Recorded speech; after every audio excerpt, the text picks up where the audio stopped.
Reporte 100. La mesa de análisis de los martes, Jesús Moreno Durazo está aquí con nosotros. Norman todavía no nos llega, no nos alcanza, pero esperemos que ahorita entre con nosotros. Jesús, ¿cómo estás? Buenos días. Juan Carlos, buenos días, muy bien, un saludo a toda la audiencia en Hermosillo, en Cajeme, donde nos escuchen. Sí, parece que esto ya, pues es un asunto que va a pasar, ¿no? Hoy ya se llegó el día de la propuesta de reforma judicial en el Pleno y va a pasar todas las aduanas que tenga que pasar de manera legislativa. Yo creo que sí, habrá que ver cómo pasan esas aduanas. Ese es el tema, y yo creo que ese es parte del interés de lo que estamos viendo del análisis. En la mañana me preguntaba cómo se va a procesar la frustración de lo que viene, y trato de explicarme. Primero, no hay que perder de vista que hay un 42% de mexicanas y mexicanos que no votaron la mayoría que está representando en la Cámara y que ratificó la amplia mayoría que sí votó por el régimen. Hay un 42%, no está ese 42% en su totalidad, evidentemente expresándose en las calles. Sin embargo, sí hay sectores de ese 42% que se están manifestando, y a esa frustración es a la que me refiero, que es importante imaginar cómo se va a procesar. Primero, las y los trabajadores del Poder Judicial de la Federación, que son muchísimos a lo largo y ancho del país, que tienen varios días en paro. Luego ha habido una serie de señalamientos, de observaciones, desde colegios de profesionistas, barras de abogados, que han aportado ideas, que han aportado sensatez, que han aportado técnica jurídica, que han aportado ideas para que tratemos los ciudadanos que no somos abogados de entender un poco las dimensiones y el calado de una reforma de esta naturaleza que se está buscando desde el oficialismo. Hay organismos internacionales también, hay organismos nacionales que no necesariamente son abogados, pero que han puesto el énfasis y han destacado muy bien las coordenadas de dónde va a impactar la reforma, estas reformas en tratados internacionales y demás. Sin embargo, yo coincido contigo. Esto parece ser voy derecho y no me quito. No veo cómo se vaya a detener este asunto. Pero bueno, finalmente estamos entrampados en los riesgos de no haber conseguido los contrapesos en México, y donde las amplias mayorías pues tienen la voz. No veo condiciones, Juan Carlos, para un mínimo diálogo. Parece que esto es un diálogo de sordos. No veo condiciones para que el régimen escuche, para que la oposición escuche. Estarían dadas las condiciones, tienen las mayorías, pues, ¿no? Podrían haber surgido un proceso un poco más, no me gusta la palabra, pero más terso a lo mejor, un poco más reposado, pero hay prisas, y hay que entregarle al presidente que se va, y que tengo dudas que se vaya, pero hay que entregarle a ese presidente que se va la reforma coronada. Sí, Norman Navarro está con nosotros esta mañana. Se llegó el día de la discusión de la reforma judicial, hoy en el Pleno de la Cámara de Diputados, Norman. Así es, se llegó el día, se había advertido mucho, de diferentes maneras, de diferentes formas. La animadversión afuera, en la calle, era más por que el sistema de justicia no funciona que por defenderlos.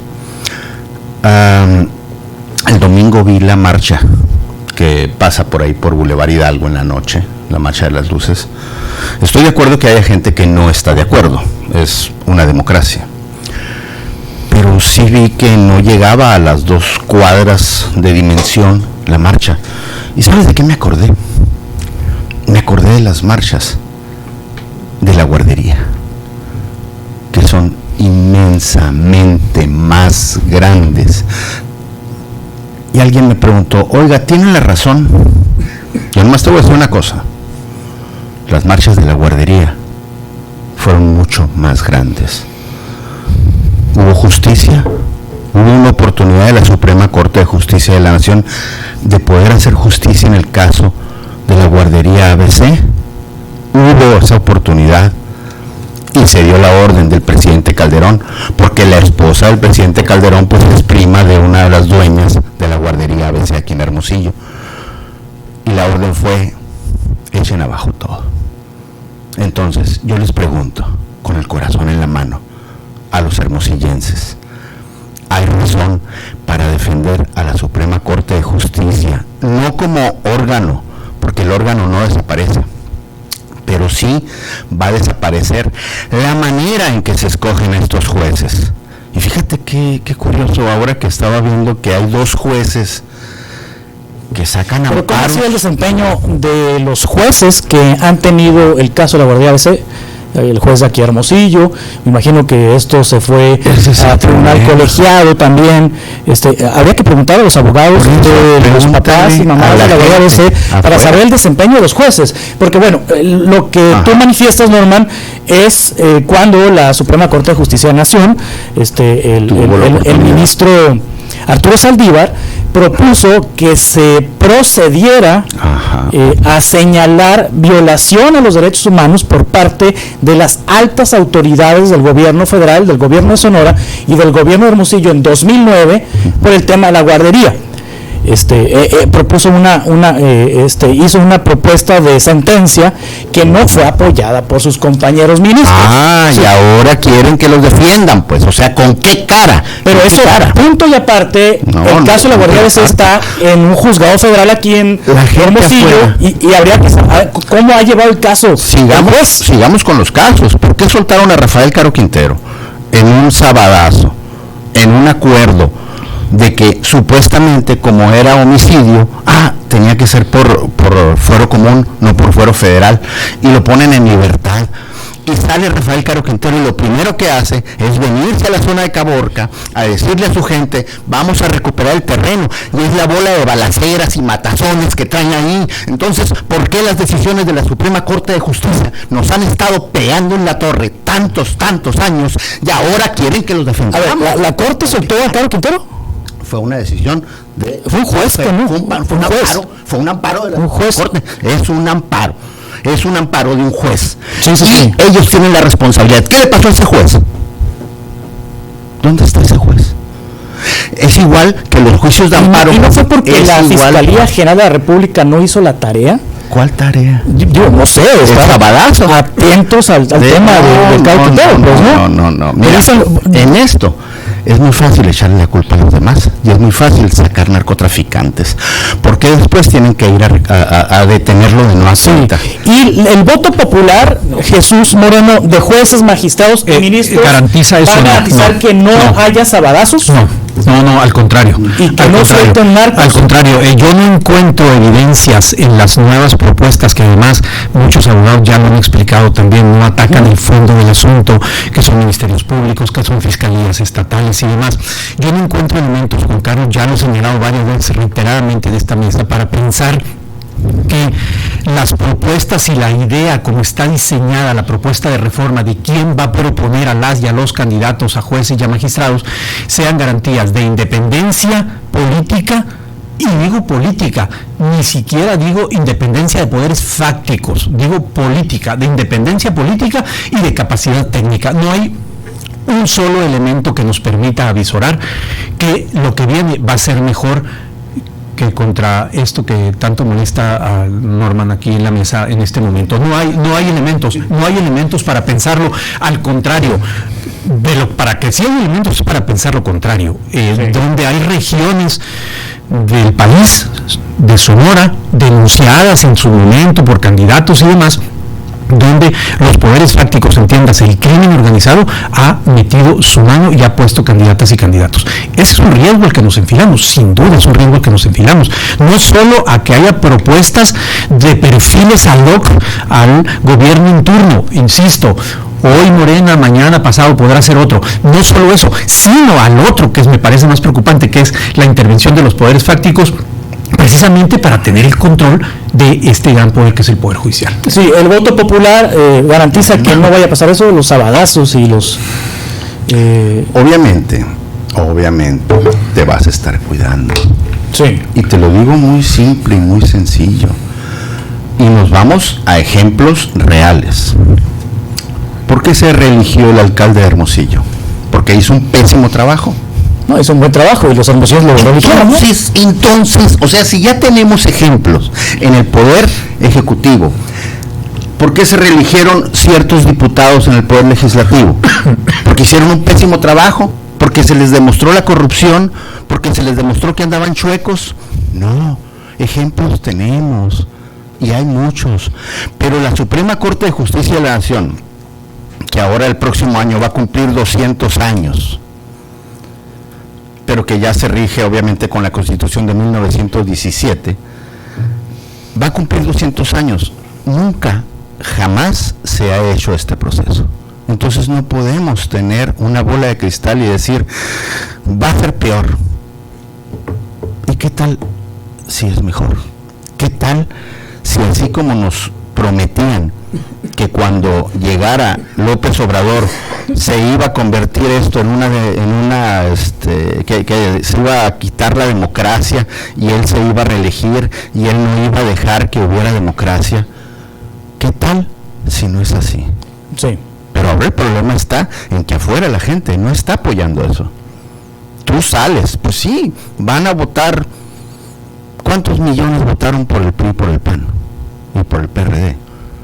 Pues algunos. 16 millones, ¿no? Sí. 16, 17 millones, ajá. Sí. Pero ¿cuántos votaron por este cambio que se está pidiendo a gritos? Pues que 35 millones, ¿no? Entonces, 35 millones. Son 2 contra 1. Entonces, yo les digo, este país, la gente de este país quiere cambios. Que ahora agarraron a los jóvenes y les metieron ahí, los están ensalzando, porque ya se acordaron, fíjate, de los jóvenes, ya dijeron, vamos a ver si a los jóvenes agarran vuelo. Y sí, ahí los traen y ahorita tienen cerrada la sede del Poder Legislativo.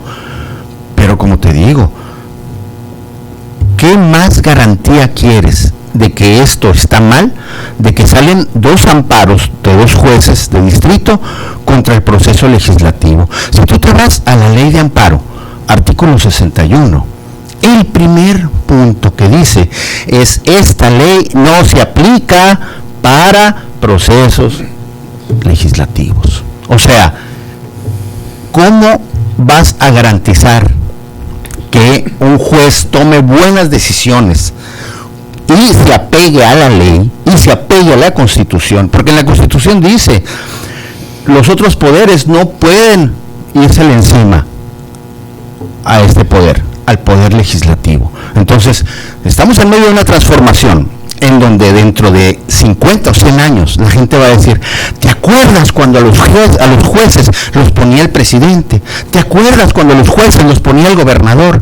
¿Te acuerdas cuando a los jueces los ponían los partidos políticos? Porque ni siquiera eran los diputados.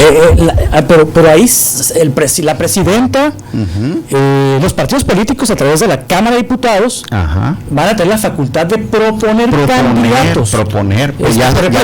Para ministros de la Suprema Corte de Justicia, la presidenta Sheinbaum va a proponer 10 perfiles. Es correcto.